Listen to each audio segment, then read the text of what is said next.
All right, folks. We got Bitcoin coming in at 30,167. Barely hanging on here to 30,000.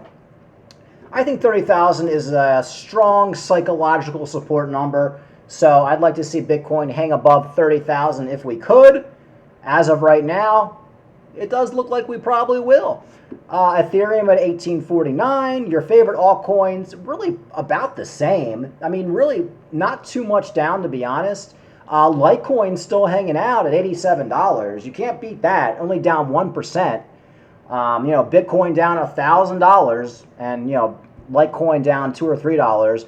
Cardano back down to 28 cents. Cardano's a little bit more volatile. All right, let's see what's going on. Vechain. Vechain is a coin I have not talked about in a while. I did well on Vechain in the last bull market.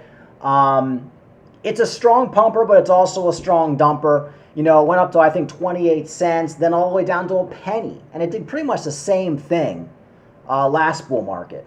So Vechain had some big news. I'm actually kind of shocked at this news. I'll be honest with you, that Vechain will be on Coinbase, which is weird because Coinbase has all this SEC drama right now. And if you were to ask me, is Coinbase going to list any coins? I'd be like, no. And I'd be like 100% not Vechain. And they're listing Vechain. So really, two positives here. One, Vechain is going to pump. It already has pumped. There's going to be a lot more liquidity going into the bull market. I always thought Vechain could go up to 50 cents. But with it being on Coinbase, maybe even 80 cents, 75 cents, that's all in the cards. I mean, Vechain could do a 40x, 50x. Absolutely insane. But the other good news is Coinbase is just pretty much saying, screw you, SEC. We're just going to list more coins. So anyway, Vechain up 12% on the announcement, which you would think it would be up more. I think people are just so burned out now. I guess we're in a bear market. I mean, if they did this listing in the bull market, Vechain will go up like 100%. But Vechain will be listed on Coinbase. They haven't exactly said when. I think it's one of those things where Coinbase comes out and says we're going to list it, but it could be like any time in the next year. So they actually might not even list it for another couple months. So we'll see what happens on that one. Very positive for Vechain. I've done videos about Vechain. Vechain is just one of those coins that you buy in the bear market and you get the hell out of it in the bull market. And that's pretty much what I did. I did get back into Vechain at like 4 or 5 cents, so I didn't get the bottom because now we're down to 2 cents. But Vechain is one of those coins that it's a little bit more risky, but I do think it's going to at least between 25 and 50x, especially with this Coinbase news. I'm looking to buy more Vechain. I can tell you that right now. So good stuff happening for Vechain. This is a good one. When I first got into crypto, 2017, this guy Tom Lee was talking about like a $50,000 Bitcoin, a $60,000 Bitcoin. Nobody believed it. They eventually just stopped having him on, which always happens with this guy Tom Lee. I think he was also calling for a $20,000 Bitcoin in like 2016, and everybody just makes fun of him, and then he just goes away, and then they bring him back out when things start pumping again. But he's been right about everything, at least crypto related. I know he's more like a stock guy, but he is calling for a $200,000 Bitcoin during the next bull market. Bitcoin could eventually rise to $200,000, Fundstrat Tom Lee told CNBC. The token will get a boost from regulatory crackdown on digital assets and from a new player in the space. There are reasons to be optimistic about Bitcoin, and the world's biggest crypto token could climb to over $200,000 in the next few years, Tom Lee, head of research, told CNBC on Monday, commenting on Cathie Wood's huge bullish outlook for the coin. The ARK Invest CEO holds 1 million target for Bitcoin, he said, that her rationale isn't misguided. I think her idea of network value for Bitcoin and scarcity still argues that. If this isn't upcycle, her numbers are correct. Something in there but up 200,000. So I encourage you guys to go look back at Tom Lee's previous Bitcoin predictions. He really has been spot on. So, man, if we see a $200,000 Bitcoin in the next bull market, the altcoins are going to blow your mind. I was actually thinking Bitcoin maybe like $120,000 for the next bull market. But if we get some crazy news, We got a lot of these big funds coming into crypto right now. We could see a $200,000 Bitcoin. So Tom Lee, he hasn't been wrong yet. Listen to Tom Lee. All right. A little bit of Litecoin news. Like I said, Litecoin's still hanging out at $87. Analyst says one Ethereum rival to explode over 300%. Updates outlook on Bitcoin, Litecoin, and Chainlink.